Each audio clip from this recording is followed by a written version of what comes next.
I believe I can fly.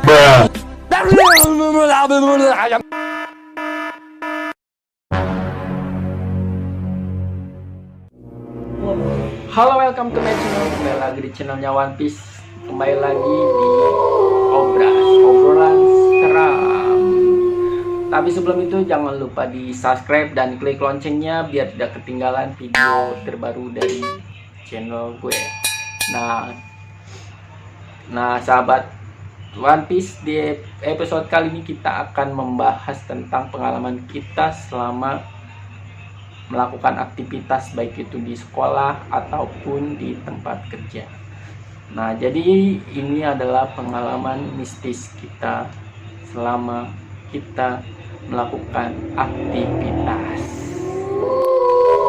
Oke, sob, di cerita gua yang pertama, hantu pohon kecapi.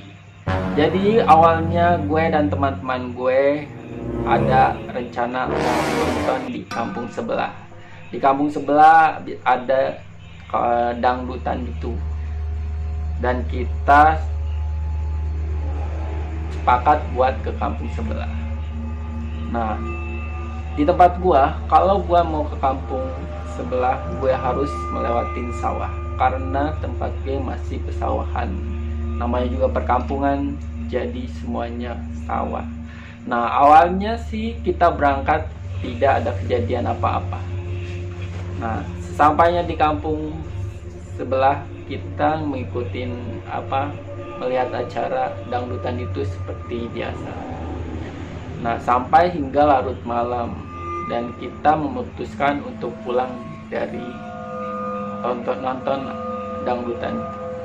Nah, awalnya di perjalanan tidak ada kejadian yang aneh.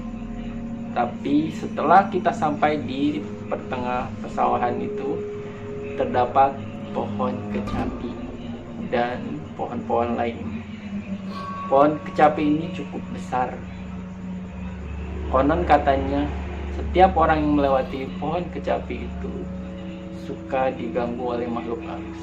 Awalnya kita tidak percaya karena kita banyakan waktu itu, jadi kita rasa takut kita berkurang. Nah, sesampainya di pohon kecapi, semuanya pada diam, tidak berbicara satu kata pun. Kita jalan seperti biasa, dan tapi ternyata di tengah di tengah pohon kecapi itu, kita semua mendengar ada yang tertawa cekikikan, tapi kita semua berjalan seperti biasa tanpa menghiraukan suara tersebut. Nah, sampainya kita sudah melewati pesawahan itu, ternyata teman kita merasakan semua tawa dari hantu yang ada di pohon kecapi. Dan setelah itu kita bercerita, ternyata teman-teman saya pun berlarian. Ternyata hantunya seperti mengejar gitu. Nah, sampainya kita berlarian, entah ada yang ke kiri dan ke kanan, sampai ada yang ketinggalan sendalnya. Nah, di situ baru kita sadar kalau ternyata memang benar di tempat itu ada makhluk halusnya. Nah, itu cerita horor gua yang pertama. Mungkin ada cerita lagi dari teman gua nih. Iya. Lu ada cerita apa? Kalau pribadi saya, cerita tentang misteri-misteri hantu seperti itu waktu zaman saya bekerja mungkin ya. Waktu pertama kali saya kerja itu di dunia perfilman, itu juga baru lulus sekolah, dan saya membuka suatu media aplikasi, dan situ ada rekan saya inbox saya, dia mengajak main film itu ya sebagai semacam figuran apa ekstras ya mungkin dibilangnya ya. Di situ di sisi lain itu saya sama rekan saya itu syuting itu di malam hari ya, berlokasi di Jakarta Selatan.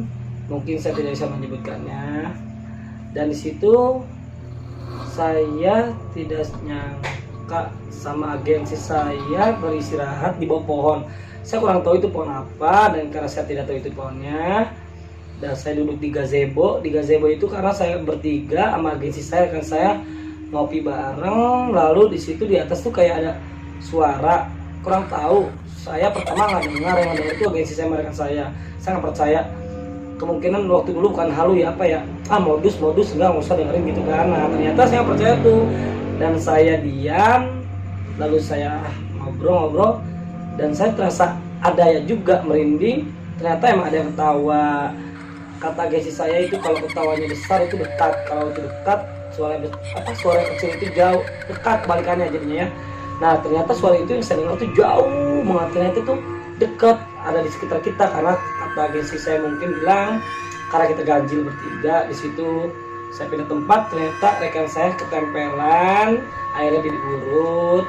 Alhamdulillah sembuh juga karena dia ngucap sembarang kata gitu.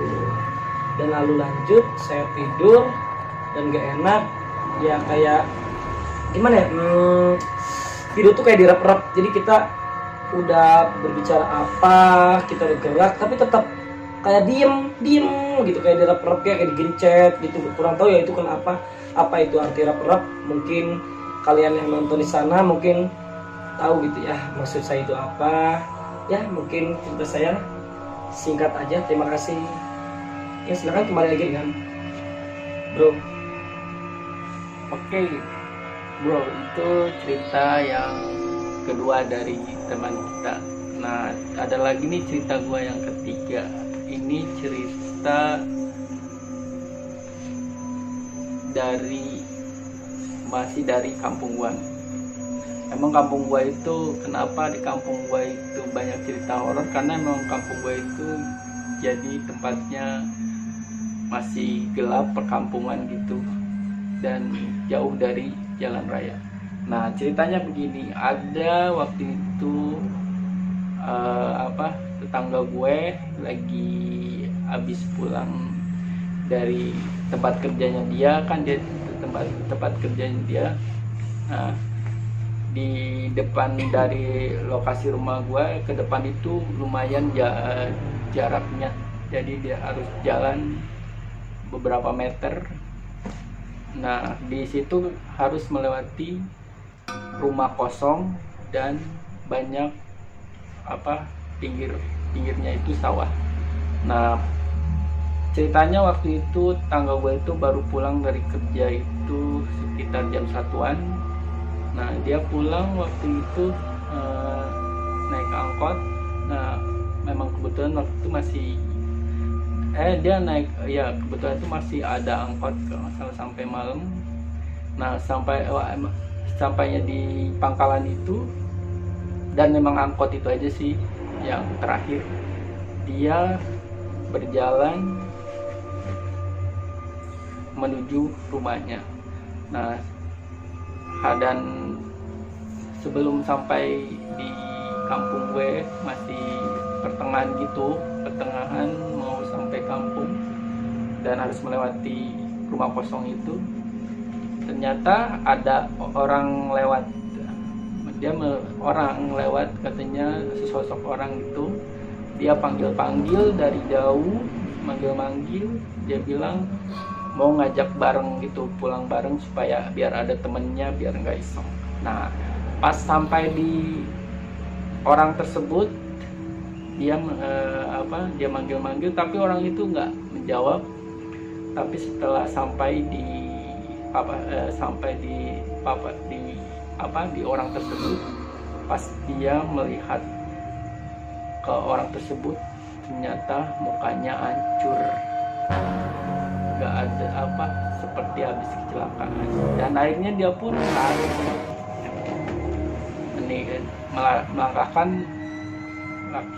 melangkahkan kakinya secepatnya. Nah itu cerita gua yang kedua dari teman gua. Nah cerita dari teman gua mungkin ada nih yang kedua. Untuk selanjutnya ceritanya mungkin beda tema. Cerita yang kedua gua itu ya, waktu cerita masalah seram itu mungkin di tempat kerja sesudah kemarin kan aku belum kerja saya, dan gue lanjut di tempat kerja itu di lokasi di gedung bertingkat. Nah di situ gue tugas jaga di suatu tempat itu, dan pas di hari Sabtu atau hari Minggu gue lupa, dan gue ada tugas dan gue sama rekan gue ke toilet, dan gue berdua apa bertiga, gue entah berapa orang gue hilap. Dan gue seinget gue pas jadi apa ya, mungkin gue lagi cuci tangan di wastafel dan rekan gue itu lagi di depan pintu ya, tapi gimana ya, sedang ngobrol lah kejadian itu. Dan lalu di pojok itu kan ada kloset, dan di situ ada tempat buat air wudhu gitu ya. Nah dan gue sama teman gue gak tahu kalau itu nyala ada orang. Ternyata itu tempat wudhu itu tuh nyala, keran pun diputar, di situ tuh nggak ada manusia loh ya di situ. Nah kita mikir, wah ada apa tuh? Kita langsung gini aja. Nah di situ masih nyala, dan kita lari, pas balik lagi itu udah mati keadaannya. Di situ nggak lama pas ngedengar teriak di toilet wanita juga, ada rekan teriak kata di toiletnya ada bunga. Itu sungguh, aduh bagi gua pengalaman serem banget. Di situ kita udah pernah berkunjung ke toilet lantai itu lagi tersebut. Ya mungkin kelanjutannya dari gue, bro. Oke, berarti cerita gue yang ketiga nih. Nah cerita gue yang ketiga yaitu pocong keliling. Nah cerita gue emang pernah ada di kampung gue.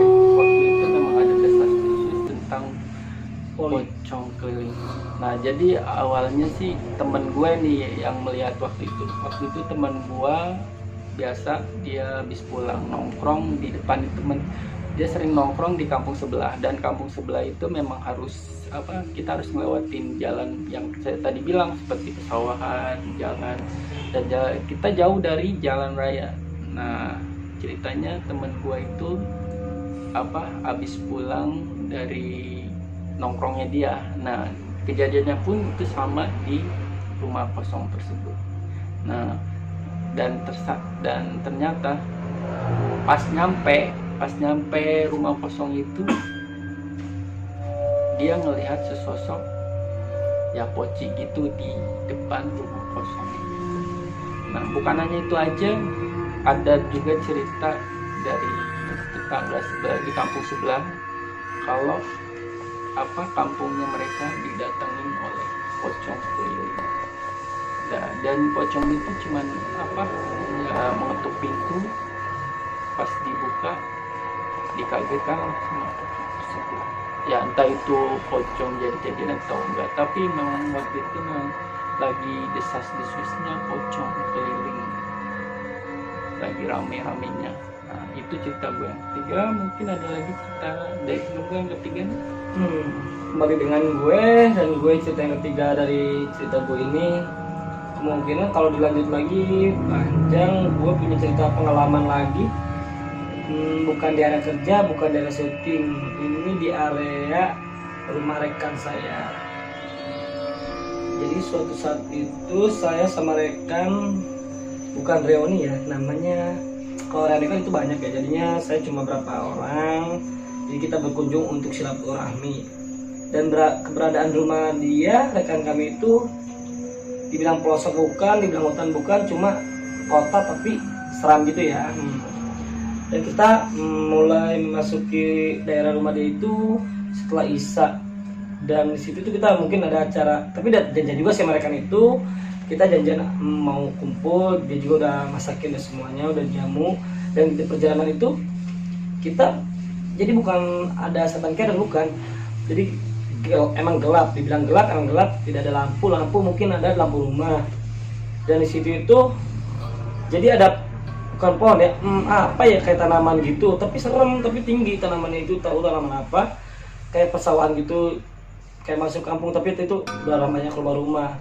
Dan di situ itu rekan saya bilang, wah ini kayaknya gue nggak bisa lanjut nih, gue mending balik lagi aja.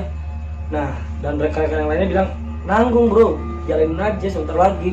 Padahal itu bukan sebentar lagi, masih jauh, cuma biar kita jadi tidak enak sama rekan yang udah nunggu di rumahnya. Karena kita lanjutin lagi, ternyata ya disitulah kena musibah, rekan kecelakaan, saya tidak bisa lanjut lagi. Ya mungkin bagi yang malu bro, semua gak enak aja. Itu mungkin cerita lu yang ketiga ya. Berarti Seram, kita seram. masuk ke cerita yang keempat. Nah, cerita keempat ini dari pengalaman kerja gua. Nah, jadi gua kerja di sebuah gedung yang tingginya itu lebih dari 46 lantai. Nah, ceritanya gue masuk malam dan gue biasa berpasangan sama rekan cewek. Jadi waktu itu kan gue jaga di sebuah toilet bar di suatu gedung. Nah, pas gue jaga di bar tersebut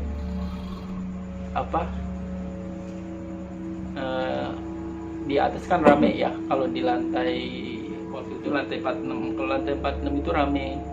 Jadi kita harus standby di 46. Pas kita lagi closing, pas kita mau closing, awalnya waktu itu kan kalau standby toilet itu harus ada mop. Waktu itu mop cuma satu dan harus ada 2, cewek 1 cowok 1. Akhirnya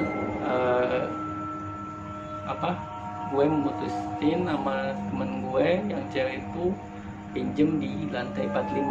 Lantai 45 itu kan office, ke bawah ya office ya. Jadi kosong nggak ada apapun. Waktu itu kalau masih jam berapa, masih pagi, masih sore, jam berapa, jam 7-an ngambil mop ya. Ngambil mop, kita pinjem dulu di 45. Dan kita melakukan aktivitas seperti biasa di 46 dan di 46 seperti biasa. Pas kita closing itu sekitar jam 12-an ya, jam 12-an. Pas jam 12 itu kita harus kembaliin peralatan yang sudah kita pinjam di lantai 45. Nah, pas sampai di lantai 45 itu awalnya sih nggak ada kejadian yang aneh gitu. Kita ngembaliin mop, tapi tiba-tiba rekan saya pengen pipis, dia ke toilet cewek, dan saya pun pengen pipis juga, saya ke toilet cowok. Saya nggak berani di toilet cowok, kan waktu emang gelap ya, jadi ada lampu emergensi Cuma satu kalau nggak salah. Nah, akhirnya saya mutusin masuk karena saya mau kebelet pipis. Pas saya mau kencing, ternyata saya seperti dihadang sesosok makhluk besar, bersuara bergema gede, dan suaranya itu terdengar seperti suara jadi suaranya kalau nggak salah dia kayak seperti memanggil gitu, hei gitu kan. Saya sontak terdiam gitu. Akhirnya saya karena mendengar suara seperti itu, seperti sosok besar, akhirnya saya memutuskan untuk tidak buang air kecil di situ. Dan saya pun, karena perasaan saya sudah nggak enak, akhirnya saya keluar dan saya nunggu teman saya baru keluar juga di toilet. Entah apa dia punya kejadian yang sama di toilet cewek atau tidak, soalnya kan kita toilet cowok sama toilet cewek beda. Nah, itu cerita mistis gue yang keempat. Mungkin ada dari teman gue cerita yang keempat. ya. Cerita balik lagi dengan gua cerita gue yang keempat itu berbeda lagi. Yang pertama kan udah beda, kedua dan ketiga, yang lanjutnya yang keempat ini gua masalah cerita mistis itu yang itu kayak nyata tapi mungkin mainan ya. Waktu itu kan mungkin saya masih sekolah, itu cerita waktu zaman sekolah saya itu waktu SMP ya sekitar 2007 kalau nggak salah, 2007 2006. Di sekolah itu kan ada merayakan guru mengadakan camping, berkemah ya. Dan saya izin sama orang tua, saya juga alhamdulillah diizinin, saya ikut berkemah. Saya waktu itu sekolah bukan di Jakarta, di Bogor ya, saya waktu itu di kampung bapak saya di Kuningan, Cirebon. Nah, pas saya berkemah itu kemungkinan berangkat sore, siang sore lah, sampai sana beres-beres. Di situ kan kami namanya berkemah pasti ada jerit malamnya ya. Saya kurang tahu ikut jahit malamnya itu malam apa, dan saya itu ikut jahit malam dibagi-bagi gugus. Saya bagi gugus berapa per gugus itu kalau nggak salah 5 apa 6 orang, dan itu saya nggak tahu ya, ternyata tempat kemah saya itu waktu SMP itu lapangan bola di suatu desa. Itu desa ya, desa banget desa waktu itu, soalnya 2007 itu belum ramai banget ya, masih zaman-zamannya desa. Emang desa sih ya, gelap di situ, emang rumah jarang ya, rumah mungkin pemukiman warga itu di belakang lapangan, dekat-dekat jalan gitu ya, trotoar. Nah, saya kemah itu dengan satu sekolahan SMP itu di Kuningan itu, saya berkemah di lapangan, udah dapet gugus. Ternyata samping lapangan tuh, bukan samping ya, seberang lapangan itu ternyata makam, mungkin pemakaman warga ya. Itu sengaja mungkin yang survei itu guru, karena buat jahit malamnya biar semakin kali ya, makin. Dan disitu kan kita masih umur 2007 waktu SMP ya, belum ngerti apa-apa, penakut lah mungkin bisa juga ya. Nah disitu tuh saya 5 orang itu pas jahit malam tuh malam apa, pokoknya sudah isya. Nah situ saya masuk itu, saya belum tahu ya itu makam ya. Nah jadi kan kakak-kakak OSIS kan emang tugasnya untuk mengerjakan para siswa ya, ada di kelasnya. Nah ternyata itu kemungkinan, saya juga belum ngerti itu kayak gitu, belum pernah pengalaman juga ya. Katanya ada yang bilang mah itu tuh kakak OSIS yang buat yang isengin ngidilin, karena saya nggak tahu sama rekan-rekan saya ya, saya jalanin. Pas dimulai kan jarak waktunya sekitar 5 menit, jalan dulu gugus 1, gugus 2, 3 dan selanjutnya. Dan saya sama rekan sudah dikasih aba-aba oleh panitia guru kami, silakan berjalan mulai dari sekarang. Nah saya jalan sama rekan saya itu sekitar 6 orang, dan lalu jalan, dan kita pun memegang peta, semua gugus memegang peta, harus mengikuti peta itu dari start sampai finish, harus kembali di titik kumpul. Titik kumpulnya itu ada di pesawahan samping dekat lapangan, adanya di dekat rumah warga juga dikit lah. Nah di situ saya sama rekan saya masuk dong, 1 langkah, 2 langkah, 3 langkah, 10 langkah hilang, orang-orang udah nggak ada, lampu emang itu asli jujur gak ada lampu, pakai lampu senter, kurang tahu nggak tahu di kepala atau dipegang, saya lupa. Di situ kan saya kaget ya, di gugus saya itu ada cewek berapa tahu, pas diliatin baru pertama ada suara, dan itu nggak tahu itu pocong asli, nggak tahu itu pocong buatan. Tapi kalau pocong buatan nggak mungkin di atas pohon, itu kan nggak mungkin diikat atau gimana, kelihatan dong, zaman dulu tuh belum ada ya kepikiran sana. Dan dia itu lo bukan ngedenger, emang suara ada, mungkin itu dari kakak kelas apa gimana buat main-mainan. Dia bilang juga ada katanya kuburan baru, ya logika kalau ada kuburan baru nggak mungkin dong sembarangan, pasti ada ustad. Nah di situ itu cewek yang bernama rekan saya, nggak usah sebutin namanya, dia teriak dan kitanya bilang pas dia sadar itu udah pocong di atas pohon. Dia pingsan di situ, langsung gagal tim saya, bukan gagal sih, jadi hilang 1 ya. Mungkin ber-6 jadi 5, apa 5 jadi 4, kurang tahu. Jadi dia udah nggak berlanjut, dibawa bagian ke pos karena baru jalan ya, sekitar 2 menit juga enggak, kayaknya berapa langkah itu ngedengar, karena dia ada pocong, kita belum lihat karena nggak. Situ jalan emang benar berseram, dan sampai berapa pos berapa di situ kita titik kumpul ketemu, akhirnya alhamdulillah nggak nyasar. Mungkin yang tim lain ada nyasar ada enggak, mungkin dilacak ya sama kakak kelas. Di situ ada seorang guru bersandiwara, itu yang bikin kerennya, itu sandiwara sampai ke hati. Dia bilang katanya teman kita tuh udah hilang gini, kita suruh hitung bintang apa, saya nggak ngerti, nggak paham. Waktu itu saya masih anak kecil juga kayak SMP ya. Nah itu kita shock, ternyata emang bukan hilang, ternyata ada. Itu saya juga nggak ngerti di situ lah. Nah, saya yang keempat ya, mungkin balik lagi sama lu bro. Oke, cerita gue yang kelima, berarti ini cerita yang terakhir ya. Jadi ceritanya ini kesurupan di rumah gue. Nah jadi waktu itu ceritanya ada saudara gue berkunjung ke rumah gue. Waktu itu dia bawa temennya. Awalnya mereka dari Jakarta sampai ke mana, pangkalan yang mobil yang tadi gue bilang kan, rumah gue emang dekat pangkalan. Nah awalnya tuh biasa aja katanya, mereka jalan ke rumah gue gitu kan. Pas sekitar udah sore, udah nyampe rumah gue, dan udah sore waktu itu sekitar pukul 8-an kalau nggak salah. Nah pas pukul 8 itu tiba-tiba temen dari saudara gue itu kesurupan. Dia kayak mau badannya itu, tangan itu jadi kayak gimana sih, kayak pocong gitu kan. Dia mau loncat terbang keluar tapi sampai gue langsung ditangkap dan akhirnya dibaca terus dipanggil juga tuh sesepuh di daerah tempat gue kan ada sesepuh tuh. Nah katanya ada yang merasuki tubuhnya dia dan hantunya itu dari depan pangkalan angkot situ. Jadi di pangkalan angkot itu ada pohon nangka. Nah katanya di pohon nangka itu ada sesosok kunti. Nah, kunti, tapi juga ada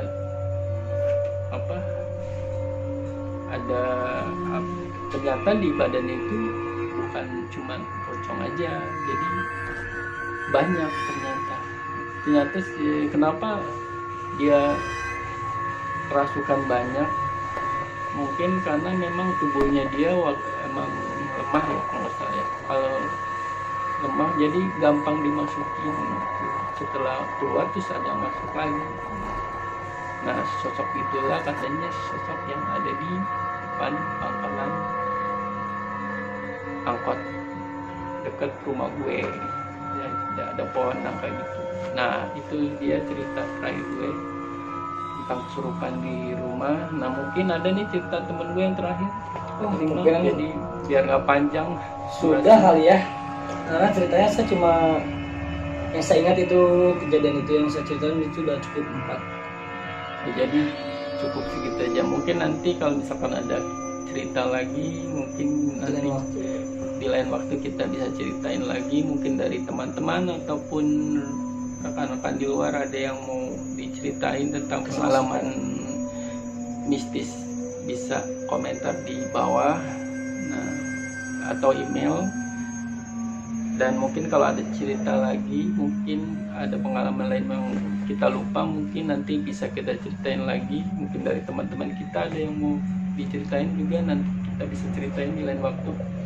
Nah itu aja cerita obrolan seram di hari ini. Mudah-mudahan bisa jadi pengalaman hidup kita dan menjadi pelajaran kita, biar kita lebih mendekatkan diri kepada Allah Subhanahu wa Ta'ala. Amin. Dan kita lebih giat lagi beriman ya. Nah sob, segitu aja cerita mistis obras di obrolan seram kali ini. Terima kasih sudah menonton. Jangan lupa di like, komen, dan share video dari kita. Terima kasih sudah menonton dan sampai jumpa. Tell me pretty lies, look me in the face, tell me that you love